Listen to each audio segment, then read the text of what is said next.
Війна та її наймолодші жертви. Чи поверне Росія вкрадених українських дітей? Термін для всіх українців – коли чекати весняного контрнаступу. Кремль Студіос представляють новий блокбастер від російської пропаганди. Ви дивитесь Spotlight Ukraine, українську версію. Мене звати Володимир Остапчук. Більше просто зараз.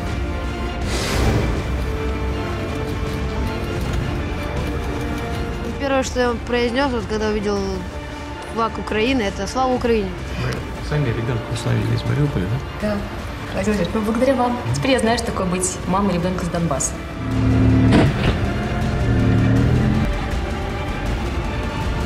Всі цілі, всі здорові? Я здорова, все в порядку. Постраждалих немає? Ні, я тільки хочу поїхати. Дякую. Дякую. Більш ніж 19 тисяч українських дітей незаконно депортувала з окупованих територій країна-терористка. І це лише ті, чиї імена відомі. Вивезли цілі дитбудинки та інтернати, майже 4400 сиріт. Їх, кажуть правозахисники, повертати буде найважче, адже дітей одразу віддають на всиновлення і перевиховують у дусі російської пропаганди. Та навіть тим, кого шукають батьки, змінюють громадянство і віддають у російські родини. А ще знущаються за найменшу згадку про Україну. Добрий день!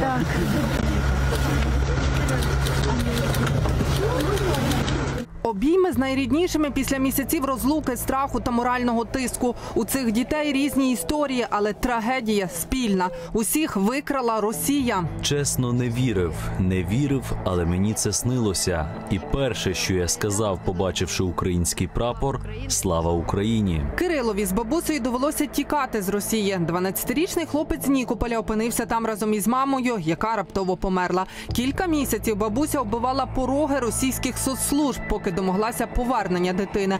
Та підлітку заборонили виїзд за кордон, тому тікали через Білорусь. Вони не оставили мені другого виходу.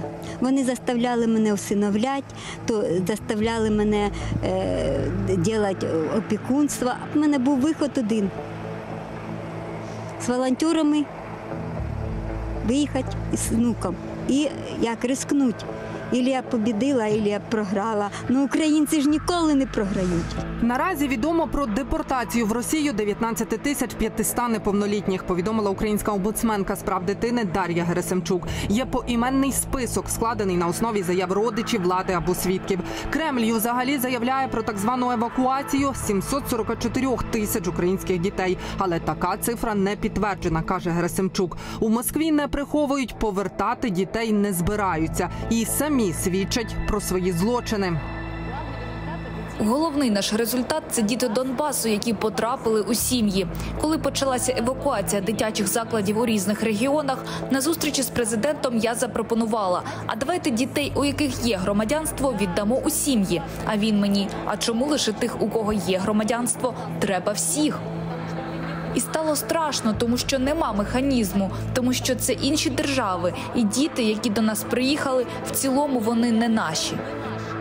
За словами чиновниці, у Росії всиновили майже 380 українських дітей. При цьому вона відверто бреше, що тих, хто має батьків, не віддають на всиновлення. 12-річний Матвій з Маріуполя разом із 2 сестрами мало не потрапили у російську родину, поки їхнього тата окупанти тримали у в'язниці в Оленівці.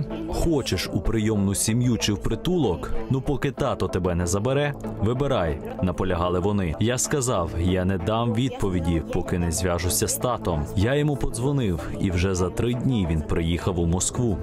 Російська омбудсменка з прав дитини й сама усиновила підлітка, якого викрали з Маріуполя. 16-річного Філіпа Головню. Офіційною опікункою хлопця була тітка, яка, ймовірно, загинула у російському фільтраційному таборі, а Філіп опинився у санаторії в Підмосков'ї. Сами ребенка усыновили из Мариуполя, да? Да. Владимир Владимирович, благодаря вам. Маленький? Нет, 15 лет. Теперь я знаю, что такое быть мамой ребенка с Донбасса. Чиновниця також розказує Путіну, як любить прийомного сина, але чомусь помиляється у його віці. У російських ЗМІ про неї багато цікавого. Має під опікою 17 дітей та людей з інвалідністю. Дорослих змушувала брати кредити. Також патронувала 2 пансіонати для неповносправних у місті Пемза, в яких загадково помирали пожильці. Перевірити цю інформацію ми не можемо, але викрадення українських дітей – факт доведений. І саме розмова омбудсменки з диктатором стала головним доказом проти них. 17 березня Кримінальний суд у Гаазі видав міжнародний ордер на арешт Путіна та Львової Білової за незаконну депортацію українських дітей. Міжнародне право забороняє окупаційним владам переміщувати цивільне населення з території, на якій вони проживають, на інші території, а діти користуються особливим захистом Женевської конвенції. Депортовані діти, яких вдалося повернути в Україну, кажуть, що їм погрожували ізоляцією, інтернатами, били палицями, а за вигуки «Слава Україні» забирали у невідомому напрямку. Їм казали, що від них відмовилися батьки, і вони тепер діти Росії. Якщо це не політика геноциду, то що? Викрадення українських дітей – злочин проти нашої держави. Ще багато років він матиме руйнівний вплив на Україну. Йдеться у звіті, оприлюдненому Державним департаментом США. Наводяться докази систематичних зусиль російського уряду, спрямованих на те, щоб розірвати зв'язок між викраденими дітьми та їхніми родичами в Україні, запобігти поверненню дітей в Україну та перевиховати їх у проросійському дусі. Зростаюча кількість доказів дій Росії оголює цілі Кремля заперечувати та придушувати українську ідентичність, історію та культуру. Але в самій Росії не визнають ані незаконної депортації дітей, ані рішення Гаазького суду. У відповідь на ордер спікер Держдуми В'ячеслав Володін запропонував ввести в країні відповідальність за сприяння та підтримку Міжнародного кримінального суду. Країна-терористка не підписала Римський статут, і юрисдикція МКС на неї не поширюється. Але 123 країни, серед яких і союзники Росії, ратифікували статут і зобов'язані негайно арештувати Путіна та Львову Білову на своїй території.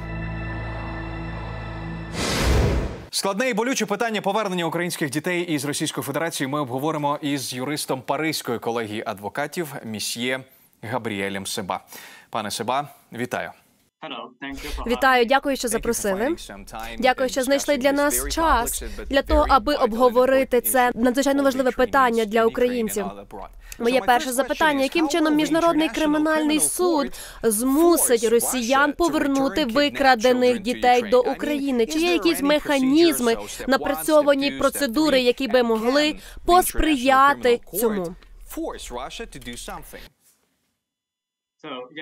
Так, це дуже хороше запитання.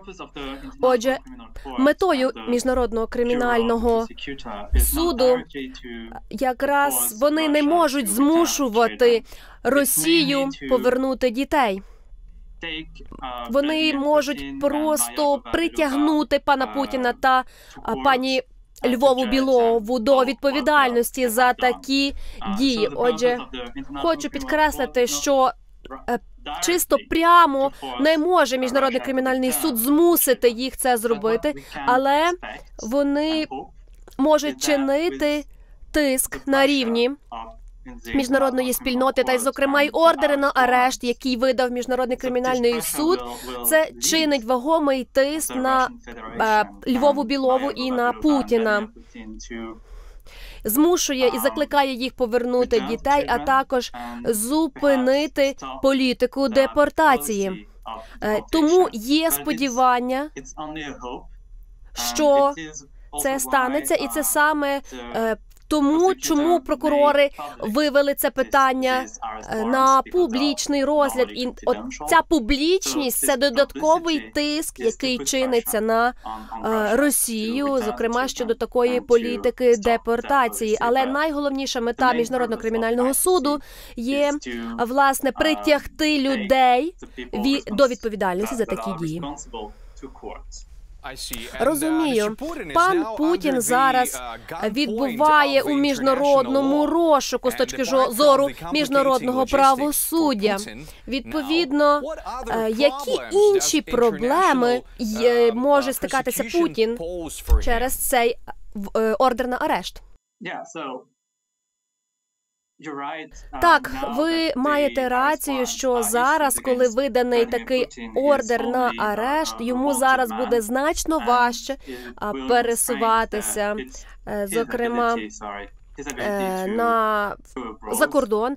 І, звичайно, він буде відчувати певне обмеження як глава держави.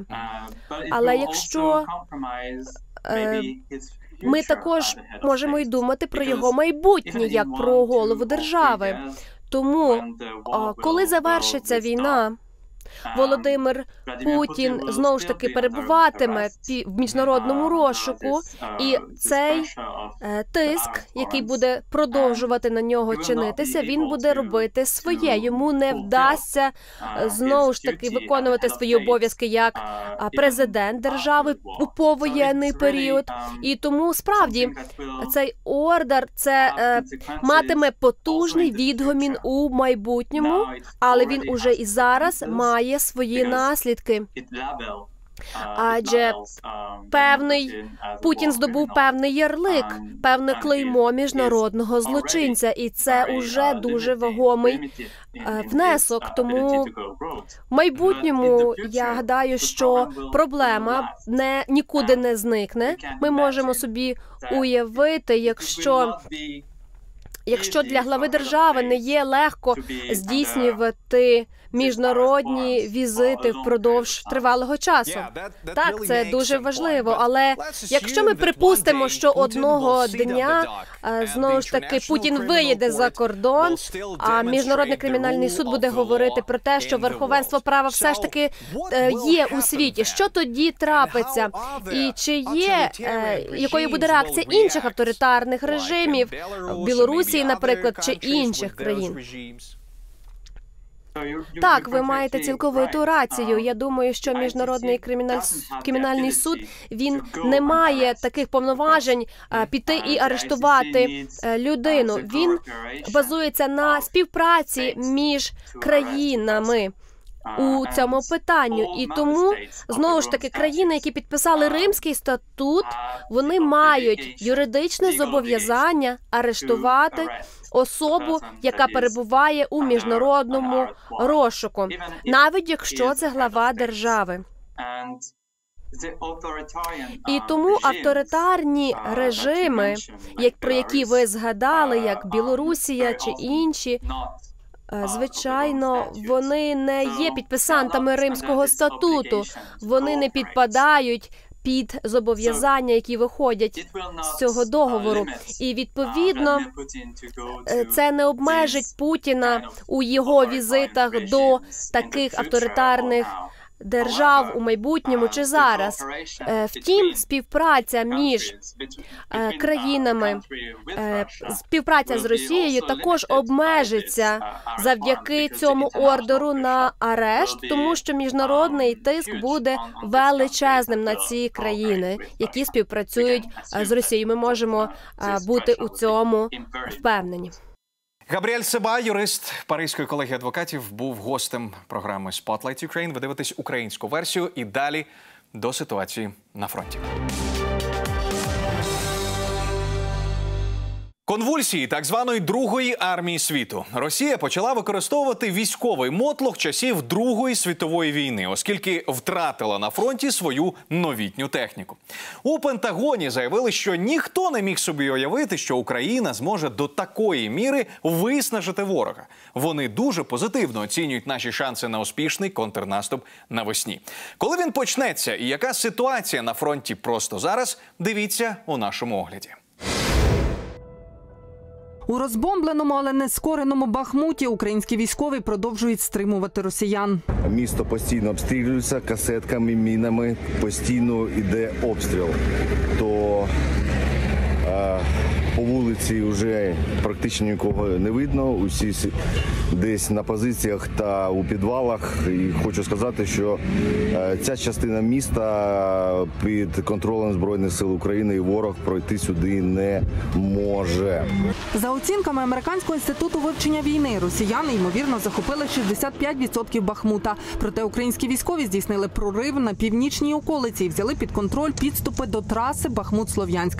Епіцентром російського наступу на сході стає Авдіївка, заявили у штабі Сил оборони. У місті залишається 2000 людей, зокрема 7 дітей. Їх переконують виїжджати. Ви б желали б отсюда уїхати в безпечне отсюда місце? Так. Там, где детки, учеба нормальная. У вас есть такое желание? Когда вы уедете? Не знаю. Не знаю, будет сильно критически, я уеду. У нее желание есть отсюда уехать. Експерти критично оцінюють наступальні можливості Росії, яка через катастрофічні втрати техніки розконсервовує навіть танки часів Другої світової війни.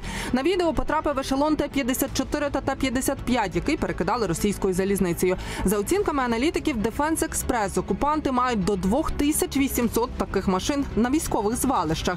Але навіть модернізація значно новішої техніки у Росії зривається через брак комплектуючих.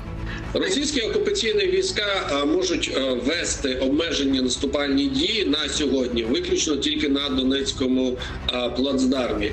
І знову ж таки, саме обмежені по вузькому фронту або по якійсь одній локації. На Луганщині в них є ресурси, але умови, які створили Збройні Сили України для російських окупантів, вони їм не вигідні для того, щоб розпочинати ці наступальні дії. Отже, вони переважно там імітують їх. Найгірша комплектація особового складу та техніки у росіян на Запоріжжі та Лівобережній Херсонщині, тому там взагалі не можуть вести наступ, додає експерт. Про критичне виснаження російських сил говорять і в Пентагоні.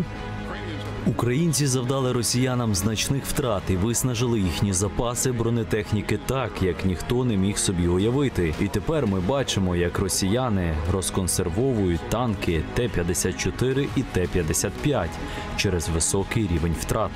Тож, як наголосив Остін, Україна має дуже хороші шанси на успішний контрнаступ цієї весни. Розпочнеться він у квітні-травні одразу на кількох напрямках, анонсував міністр оборони. Олексій Резніков особисто випробував німецькі бойові машини «Мердер», які вже приїхали в Україну. У ЗСУ чекають ще «Леопардів», а США пообіцяли прискорити постачання танків «Абрамс».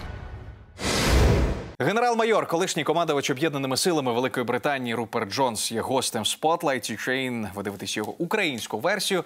І просто зараз із паном Джонсом ми обговоримо останню ситуацію на фронті. Вітаю. Дякую. Отож, Україна готується до потужного контрнаступу. Які цілі офіційний Київ хоче досягнути і чи вдасться зупинити Кремль? Насправді, говорячи про те, коли і де буде діяти Київ, ЗСУ, насправді там дуже багато простору для маніпуляцій і спекуляцій. І тому, насправді, варто зрозуміти, що зараз їм потрібно зважити всі фактори і зрозуміти, де є раціональна можливість прорватися. Адже якщо ми дивимося на досвіду попереднього року, їм дуже чудово вдалося прорватися, відтіснити російський персонал та відвоювати свої місця. Насправді важливо не лише те, де атакувати, але й те, що вони хочуть досягнути. Коли говорити про це, що вони хочуть досягнути, то, звичайно, від того часу, як вони звільнили Херсон, не було ще таких тактичних операцій, зокрема впродовж зимового періоду. І тому я думаю, що зараз вони хочуть змінити ситуацію, цю затяжну ситуацію. Вони хочуть справді прорватися, прорвати лінію зіткнення, розпочати знову ж таки маневри, перейняти ініціативу у свої руки. І я гадаю, ось це є найголовніше, а другорядним є те, де вони це зроблять. Чи ви очікуєте, що цей контрнаступ, порівняно з тим, що ми бачили минулої осені, цей контрнаступ буде ще більшим, ще масштабнішим. Насправді, якщо ми говоримо про контрнаступ минулорічний, можна відзначити те, що вони дуже багато землі відвоювали з відносно невеликою кількістю військ. І тому я думаю, що росіяни зараз так просто не віддадуть землю. Тому їм зараз необхідно зважати на те західне обладнання, яке продовжує прибувати в Україну. Зокрема, перші леопарди, перші челенджери. І справді, попри те, що їх зараз ще небагато, вони все ж дають потужну перевагу ЗСУ на тактичному рівні. Говорячи про зброю, яку ми зараз отримуємо, чи достатньо цієї зброї для цього, аби розпочати контрнаступ? Звичайно, зараз дуже важливо зробити такий ретельний аналіз, аби зрозуміти, де діяти. Чи потрібно більше зброї? Так. Але чи зупиняє це українців від того, аби продовжити контрнаступ, відтягнути його? Ні. Вони зараз налаштовані, вони зараз, зокрема, і йдуть підтвердження з боку наших партнерів, з боку Іспанії, які підтверджують, що ще додаткові елементи важкого озброєння прибувають в Україну. Отже, головнокомандувач, генерал Залужний сказав, що українські захисники, вони потребують винищувачів F-16. Чому колективний Захід затримує це питання? Це дуже важке запитання, дуже важкий діалог, і я думаю, ви краще знаєте, ніж я, яким чином усі союзники та партнери по НАТО, вони намагаються наростити зусилля, змобілізувати усе, що можна надати Україні так, аби не призвести до подальшої ескалації конфлікту. І ми розуміємо, яким чином діє Путін, як він відповідає, як тільки він чує, що є якісь лишні порохи з боку НАТО. І, звичайно, НАТО зараз насправді намагається зберегти цю згуртованість і єдність усіх країн. І це дуже великий вияв солідарності з Україною. Говорячи про F-16, про винищувачів, звичайно, кілька місяців тому люди би сказали, ми ніколи не надамо західних танків, але ми зараз уже бачимо, що перші з них вже прибувають в Україну. Тому чому не побачити і винищувачів F-16? Я фактично думаю, що зараз ми в такій ситуації, коли ми можемо справді бути впевнені в тому, що Путін ніколи не піде на ще гіршу ескалацію конфлікту, але ніколи не каже ніколи. Тому, говорячи про те, коли будуть надані танки F-16, можливо, це буде за півроку, але треба уже зараз переходити до навчання. Необхідно навчати відповідні команди, бригади, пілотів. І, знову ж таки, 26 країн по всьому світі уже хочуть надавати літаки Україні. Тому для мене справді я дещо розчарувався в тому, що якось є такі вагання щодо надання таких літаків, бойових літаків Україні. Але ми розуміємо, що це робиться для того, аби не спровокувати Росію, зокрема щодо того, яким чином і як ефективно треба забезпечити ефективність використання українськими пілотами винищувачів F-16. Також я хочу сказати, що звичайно, я думаю, що нададуть ці літаки. Можливо, це буде за півроку, тому справді треба чекати. Дякую за цей щирий коментар. Продовжуємо. Отже, міністр оборони України Олексій Резніков, він вважає, що наступ росіян, він буде продовжуватися, але вони дуже швидко виснажуються в рамках свого наступального військового потенціалу, зокрема на Бахмутському напрямку, де вони втратили просто колосальні ресурси. Чи є якісь інші моменти, можливо, якийсь інший населений пункт, який би став другим Бахмутом? Найперше, хочу сказати, що, зважаючи на свій військовий досвід, я хочу сказати, що Збройні сили України просто здійснили надзвичайну роботу, шедевральну роботу по обороні, і справді їхня рішучість, вона подивляє. Бахмут, звичайно, ми розуміємо, які жорстокі бої велись в цьому місті і якими були жертви, які понесли росіяни. Ми знаємо, що голова групи вагнерівців сказав, які жертви понесло і його угрупування. І тому все це завдяки Збройним силам України, які також понесли дуже багато втрат і заплатили велику ціну у Бахмуті. Але насправді, наскільки важливим було втримати оборону, було виснажити ресурси Російської Федерації, і президент Путін справді шалено хоче захопити це місто будь-якою ціною, і Київ не дозволяє це втілити. Коли ми говоримо про другий Бахмут, то я вважаю і надіюся, що не буде якогось такого міста, як другий Бахмут. І я маю на увазі те, що якщо українські Збройні сили, якщо їм вдасться досягти прориву, то ми розуміємо, що вони перейдуть на інший рівень маневрування, на інший рівень перехоплення ініціативи і звільнення територій, які зараз перебувають під окупацією. Також вони можуть слідувати прикладу, що вони зробили у Херсоні, яким чином вони просто вивели з ладу російську логістику та російське командування. Це такий сценарій. Ми надіємося, так, справді. Моє наступне запитання, воно таке доволі складне, і все ж я його поставлю.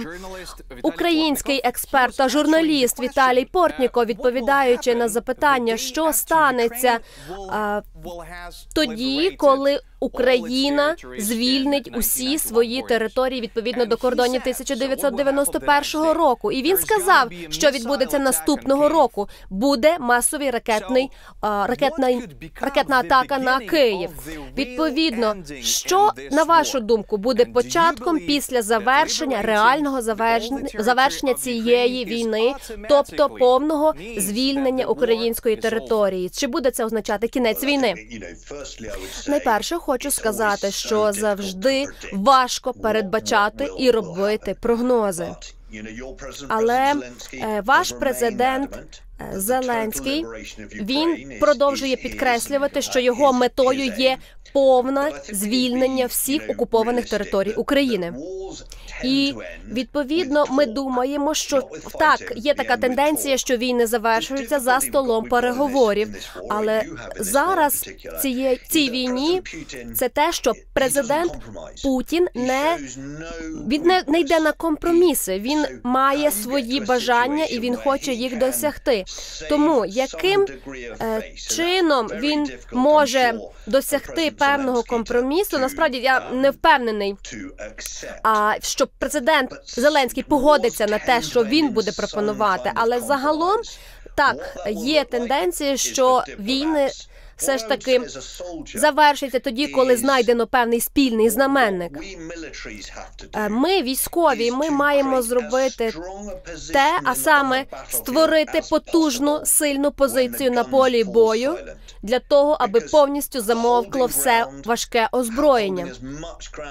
І тому ми маємо триматися зубами за землю, не віддавати її противнику доти, поки не розпочнуться переговори. Тобто це, зокрема, і нинішній контрнаступ, який готується навесні, він є надзвичайно визначальним. Адже час не на нашому боці, ми знаємо, яку ціну ми платимо за кожен день війни, як страждають і військові, і цивільне населення. І тому, чим швидше ви здобудете позицію, в якій війна завершиться, надіємося, з повним звільненням окупованих територій Україні, це буде найсильніша позиція, яку можна мати Києву перед переговорами.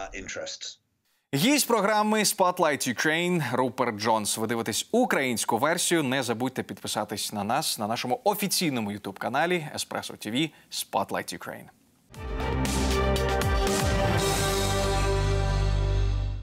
Ви дивитесь Spotlight Ukraine українську версію, і зараз час моєї особисто улюбленої рубрики, яка називається «Фейк-чек». Тому що тут ми руйнуємо міфи, які створює російська пропаганда. Я готовий представити мого співведучого. Це Олександр Замковой. Він факт-чекер у компанії і наших партнерів, які називаються Stop Fake. Пане Олександре, вітаю.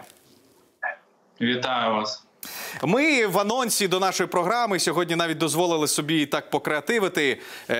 Кремль Студіос представляють, ніби це прямо великі екрани. І саме з цим, до речі, пов'язаний наш перший кейс. Виявляється, Росія продовжує використовувати мову як зброю у війні. Цього разу кремлівські медіа повідомили, що Збройні сили України нібито обстріляли автомобіль із жінкою і дитиною всередині через, увага, російську мову. Що сталося насправді? Дивіться далі.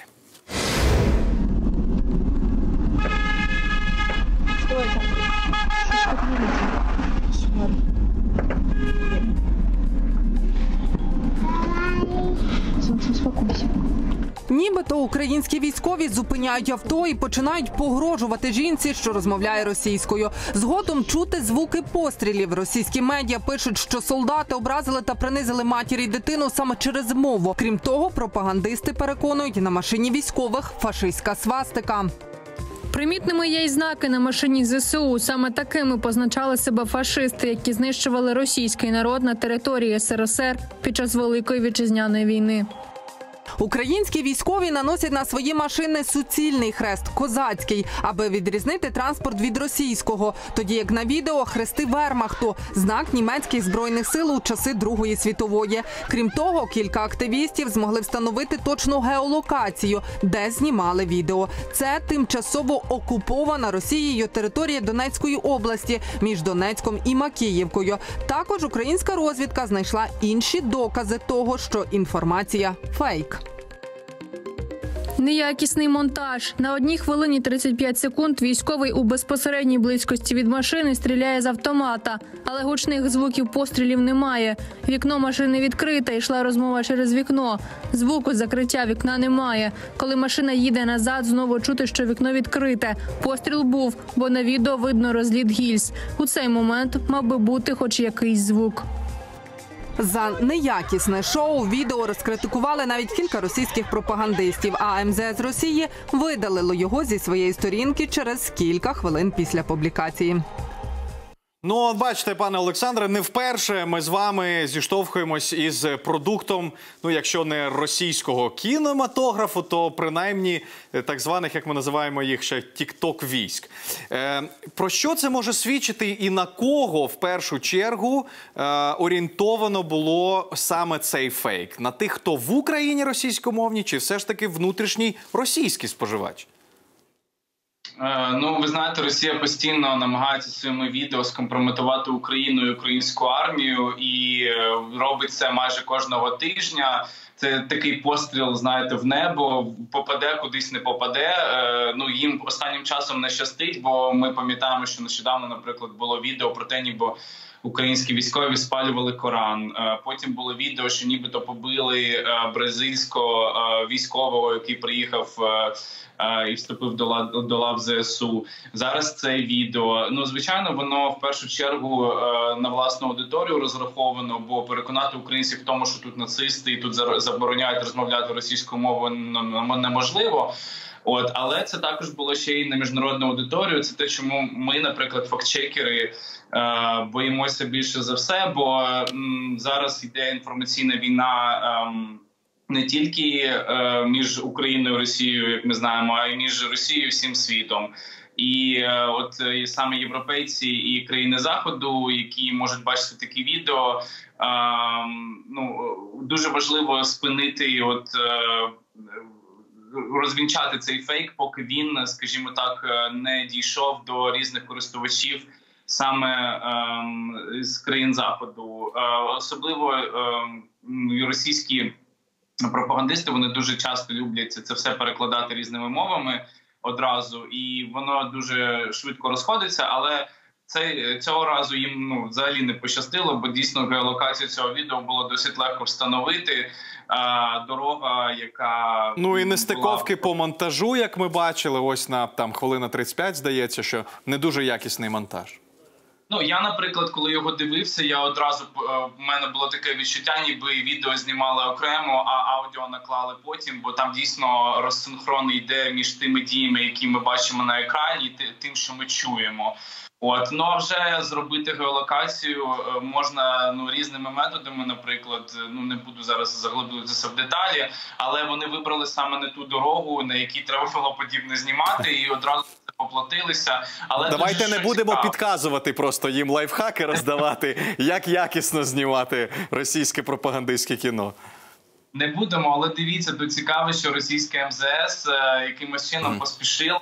Дійсно, виклав це на своїх сторінках, хоча дуже вони не всі відео, далеко не всі відео вони викладають, вони чекають реакції. Чомусь тут вони поспішили, виклали і дуже, скажімо так... облажалися, будемо так казати простою мовою, і одразу ще й видалили це відео. Давайте перейдемо до ще одного кейсу, який також розвінчали ви цього тижня. Біологічна зброя. Не вперше ми чуємо із вуст російської пропаганди саме це словосполучення. Тим не менше, Кремль постійно намагається бодай якось виправдати поразки своєї армії, вигадати щоразу нових противників із боку України. То в них аномальна зброя, то в них бойові комарі, потім гуси, потім не знаю, що там вже сталося. Що вигадали цього разу, давайте подивимось просто зараз. В Україні вербують жінок, хіміків та біологів для відправлення на фронт. Російські ЗМІ поширюють інформацію про нібито активізацію мобілізації жінок в Україні, насамперед з хімічною та біологічною освітою. Кремлівські пропагандисти стверджують, що Київ так готується до застосування забороненої зброї на фронті. Втім, жодної мобілізації жінок в Україні немає. Немає мобілізації жінок. Зараз є зміни стосовно системи обліку. До 2026 року навіть українки, які мають медичну спеціальність, єдину, за якою вони можуть підлягати мобілізації, не повинні обов'язково ставати на облік. Інші професії лише в добровільному порядку.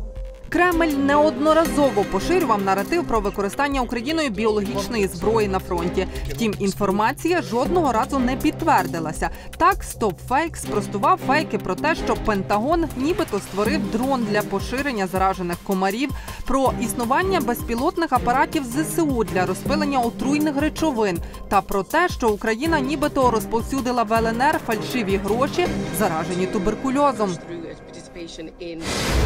Скажіть, будь ласка, чому в цьому кейсі, взагалі в цьому наративі, акцент робиться саме на мобілізації жінок? Адже теми з біологічною зброєю, в принципі, були і раніше.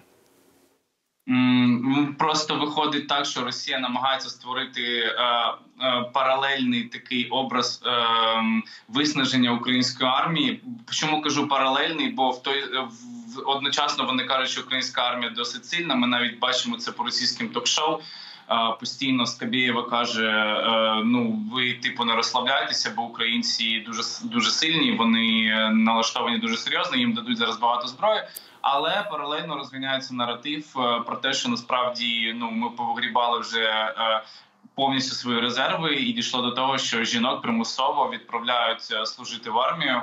Хоча це не так, і це неодноразово пояснювала українська влада. Наприклад, Ганна Маляр нещодавно це теж розповідала, що жінки до армії можуть йти тільки добровільно.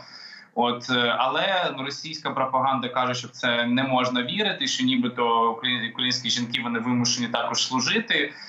І це таку дає вілку, виделку для пропаганди, стверджуючи, що нібито Україна деморалізована і ніхто воювати не хоче і всіх примушують, що тут за українців воюють взагалі найманці НАТО, але паралельно чомусь на фронтах українці тримають оборону і, як ми бачимо, Росія не вдається зробити наступ.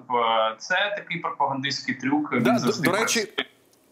До речі, на продовження ваших слів про те, що, по-перше, намагання деморалізувати взагалі стан справ в українській армії, про те, що українці не хочуть воювати в Україні. Ось наступний є ще один фейк. Нещодавно російські засоби масової інформації повідомили, що під Одесою нібито організували концтабір. Це цитата, концтабір.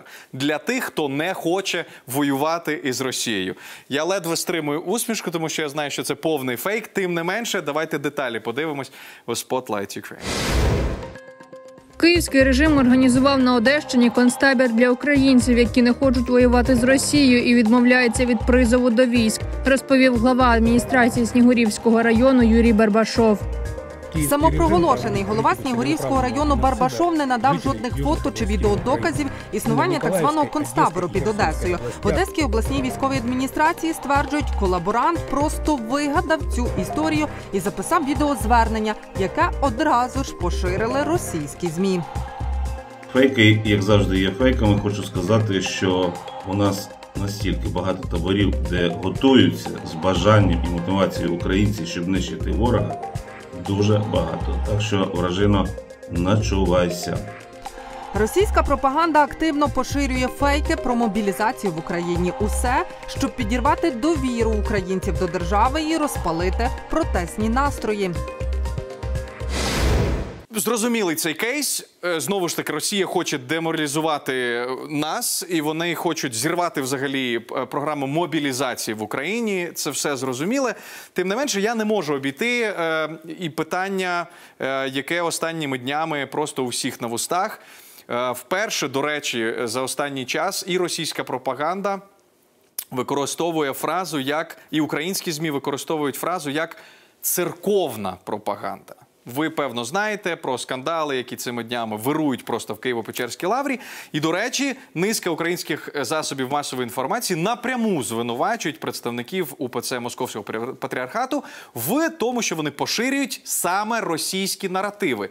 Чи можемо ми стверджувати, чи є інформація про те, що саме представники Московського патріархату були залучені, чи принаймні за ними числиться хоча б кілька фейків?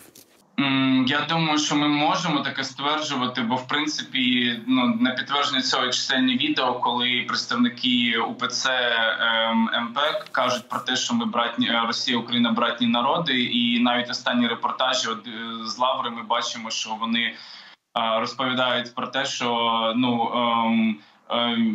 вина на війні, яка була розв'язана Росією, також лежить і на Україні. Цього, в принципі, достатньо для того, щоб, якщо ми уявимо, що це постійно вірянам розповідають під час служб, то ми можемо, в принципі, стверджувати, що це є розповсюдження російської пропаганди. Але, як я зараз бачу в телевізійних шоу російських, представникам УПЦ МП також прилітає за те, що нібито вони дуже погано борються за своє існування і там не створюють якийсь заколот, не беруть в руки зброю і не відстоюють там ті місця, з яких зараз їх просять, які зараз їх просять залишити. Бо Росія дуже хотіла б, звичайно, щоб це виглядало досить брудно, щоб це було таке протистояння, скажімо так, з побиттям, і щоб це було на рівні великого скандалу, який можна було б також транслювати на весь світ. Зараз це поки не вдається, і вони, я думаю, дуже докладають великих зусиль, щоб це саме так і виглядало. Подивимось, чи зможуть. Тобто російська машина пропаганди буде все робити, аби навпаки підбурювати, і щоб ескалація цього конфлікту просто розширювалася і було просто як масло в вогонь. Звичайно, тому що якщо вони розуміють, що вони щось втрачають, їм це треба втратити досить гучно. Я такий приклад приведу. Наприклад, що трапилося в Одесі 2 травня, це був такий гучний, вихід російських пропагандистів з Одеського регіону, і ми всі пам'ятаємо, як це відбувалося. Тобто вони влаштували велику провокацію для того, щоб це запам'яталося, для того, щоб це потім використовувати у своїх сюжетах і зробити з цього таку нібито колективну травму. І це значить, що у нас неодмінно буде привід зустрітися з вами рівно за тиждень, для того, щоб продовжувати розвінчувати російські міфи, які створює російська машина пропаганди. Олександр Замковой, фактчекер зі StopFake, наших партнерів, щойно був моїм співведучим. Дякую, до наступного тижня. Яка історична відповідальність чекає на Росію за всі злочини, скоєні в Україні? Кремль зробив себе залежним від Китаю. І чому не варто зосереджувати західну фінансову допомогу Україні в руках однієї людини? Мій колега Юрій Фізер запитав про це та багато іншого у професора історії Єльського університету Тімоті Снайдера. Ось невеличкий шматок цієї розмови. Є багато причин вважати, що режиму Путіна має прийти край. А для росіян це ще одна причина переконатися у тому, що їхній країні не зможе допомогти лідер, який не може подорожувати, якого багато людей вважають військовим злочинцем. Чи можуть заарештувати Путіна? Сподіваюся, що так. Це залежить від нас. Якщо ми скажемо «ні, цього ніколи не станеться», то так і буде. Часто кажуть, що диктатори завжди перемагають, але це не так. Чарльза Тейлора судили в Гаазі, Мілошевича судили в Гаазі. Диктатори не завжди перемагають. Незалежно від того, чи виграє Путін в даному конкретному випадку, ми повинні сказати, що він повинен постати перед судом, що ми будемо намагатися віддати його під суд. Це важливо, тому що насправді якраз фашисти постійно шукають і говорять про ворогів. І хтось таки повинен трохи над цим замислитися. Той факт, що фашисти називають вас фашистами, насправді означає, що вони самі є фашистами. Я думаю, що Путін насправді жахливий геополітик. Жахливий? Я маю на увазі, що люди дивляться на нього як на лідера з певною харизмою. Я цього не розумію, бо не відчуваю. Люди думають, що він зробив Росію великою або що. Але весь цей рух проти Заходу, який вони почали приблизно у 2000 році, а може і раніше, Грузія, кібератаки на Естонію, вторгнення в Україну у 2014-му. Весь цей рух проти Заходу і з точки зору виживання Росії або її суверенітету не має сенсу. Це якраз про Путіна в Україні. Гадаю, що раніше він був би більш врівноваженою людиною і краще розумів, що може статися і які наслідки матимуть його дії. З віком, начитавшись поганої літератури, він дедалі більше потрапляв у полон власних ідей. Я думаю, що вторгнення в Україну було тим, що він хотів зробити. Таким чином він порушив основне правило міжнародної політики – не роби того, що ти хочеш зробити. Щодо того, про що ми повинні турбуватися в майбутньому, так це те, як відбудувати Україну. І небезпека для вас полягає в тому, що ми даємо занадто багато грошей одній людині. Ми не повинні цього робити. Ми, Америка, Захід і так далі, повинні знайти всі ці сотні неурядових організацій і допомагати їм. Повне інтерв'ю із професором історії Єльського університету Тімоті Снайдером українською мовою ви можете подивитися на сторінці телеканалу «Еспресо» в Ютубі. А ось оригінальну англійську версію на каналі програми Spotlight Ukraine також в Ютуб. Ну і про те, чим жив світ останнього тижня та як ці події вплинули на Україну, просто зараз розкаже наш міжнародний оглядач Юрій Фізер. Сполучені Штати Америки скликали черговий, вже другий саміт за демократію. Росія продовжує, на превеликий жаль, погрожувати світові. Про ці та інші міжнародні новини у моїй частині Spotlight Ukraine, українська версія. Мене звати Юрій Фізер і я починаю. Президент Сполучених Штатів Америки Джо Байден скликав вже другий саміт за демократію. Його провів Державний департамент США. Віртуальна зустріч тривала 3 дні. Під час неї лідери багатьох країн світу обговорили цілу низку важливих для світової демократії питань. Зокрема, і про необхідність встановлення справедливого та сталого миру в Україні. Участь у ньому в режимі відеоконференції взяв також і президент України Володимир Зеленський. Світові сьогодні не потрібні будь-які саміти, включаючи саміт за демократію. Так, в Китаї відреагували на проведення саміту за демократію. Представниця Міністерства закордонних справ Піднебесної Мао Нін заявила, що світовій спільноті зараз потрібні солідарність і співпраця. Але найголовніше, каже пані Мао Нін, одні країни не повинні втручатися у внутрішні справи інших країн, буцім для захисту демократії. У світі зараз відбувається сув геополітичних тектонічних світ. Ну і виникають загрози, з якими жодна країна не може впоратися самотужки. Про це під час саміту за демократію сказав генеральний секретар Організації Об'єднаних Націй Антоніо Гутерріш. За його словами, найбільша небезпека зараз постала перед світовою демократією. Але під загрозою також верховенство закону та дотримання прав людини. Ну а далі дуже коротенька цитата генсека ООН. Ми бачимо більше деспотизму і менше просвітництва. Ну і ми бачимо більше деспотизму з боку Росії і менше просвітництва. Ну а більше міжнародних новин у нашому дайджесті. Те, про що Дональд Трамп попереджав ще минулого тижня, таки сталося. У четвер присяжні суду в Нью-Йорку проголосували за висунення звинувачень 45-му президенту США Дональду Трампу. Уперше в історії країни кримінальне звинувачення висунуть проти екс-президента. Йдеться про справу щодо фальсифікації фінансових документів. Наразі самі звинувачення невідомі. Їх мають оприлюднити за кілька днів. У вівторок і сам Дональд Трамп може прибути до суду. Негайно сісти за стіл переговорів без будь-яких попередніх умов. Самопроголошений президент Білорусі Олександр Лукашенко знову приміряє на себе мантію миротворця. Про це він сказав у п'ятницю під час послання народу та парламенту. За словами самопроголошеного, зараз з обох боків, як з українського, так і з російського, не розуміють, за що воюють. Тому потрібно домовлятися і не робити того, що може зашкодити цьому процесу. Но, увы, сейчас, как вы слышите, много разговоров о контрнаступе ВСУ, Вооруженных сил Украины. На мой взгляд, это чрезвычайно опасно. Это худшее, что возможно в нынешних условиях, потому что может перечеркнуть все надежды на переговорный процесс и приведет к необратимой эскалации конфликта. Понимаете, что случится? Рассчитывать на победу, как я уже говорил, с государством, обладающим ядерным оружием, безумие.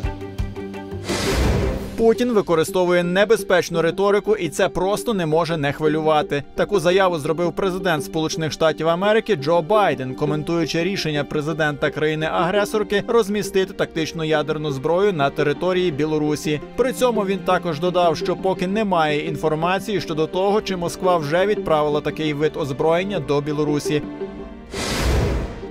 Це може бути цинічна пастка, яка заморозить війну. Так, пропозицію Китаю щодо негайного припинення вогню в Україні прокоментував державний секретар США Ентоні Блінкен. Під час виступу на віртуальному саміті за демократію він наголосив на тому, що ззовні китайська пропозиція виглядає цікаво, але насправді цього потрібно остерігатися, бо результат може бути зовсім іншим. На думку очільника американського зовнішньополітичного відомства, припинення вогню може просто дозволити Росії закріпити свої позиції та отримати час для перепочинку і поповнення запасів перед новим нападом.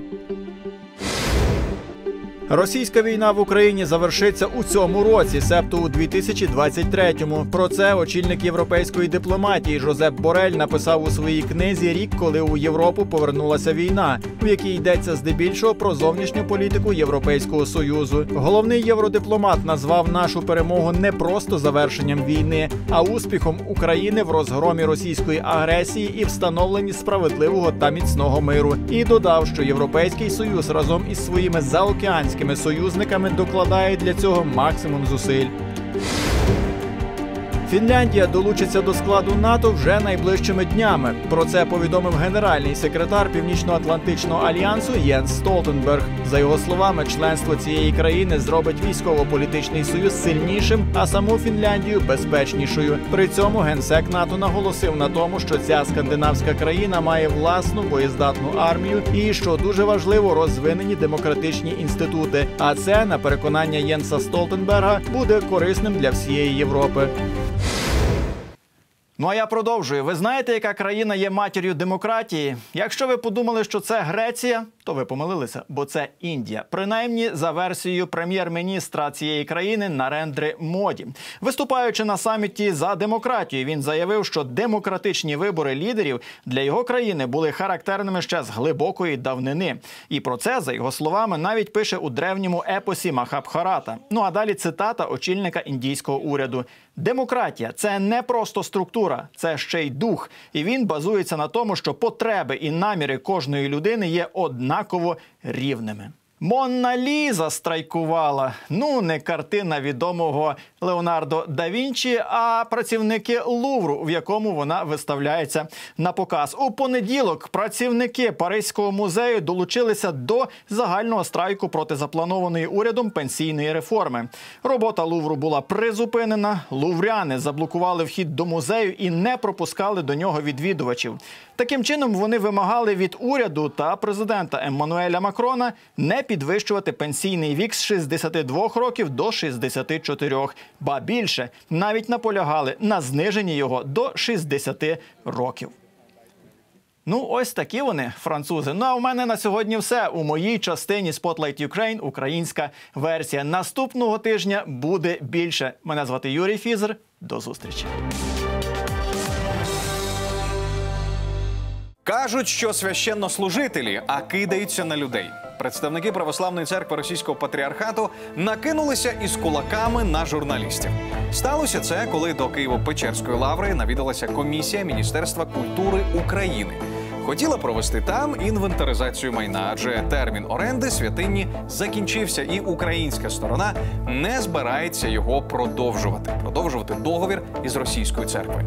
Втім, священники не пустили в храм ні чиновників, ані журналістів, а митрополит Петро Либідь взагалі з тусанами хотів прогнати представників ЗМІ, серед яких була і наша кореспондентка.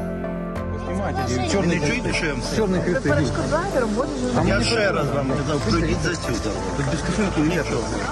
Це все на сьогодні. Дякую, що були з нами. Ви дивилися Spotlight Ukraine українську версію. Не забудьте лайкнути наше відео і підписатися на наш офіційний ютуб-канал Espresso TV Spotlight Ukraine. До зустрічі наступного тижня і мирного неба.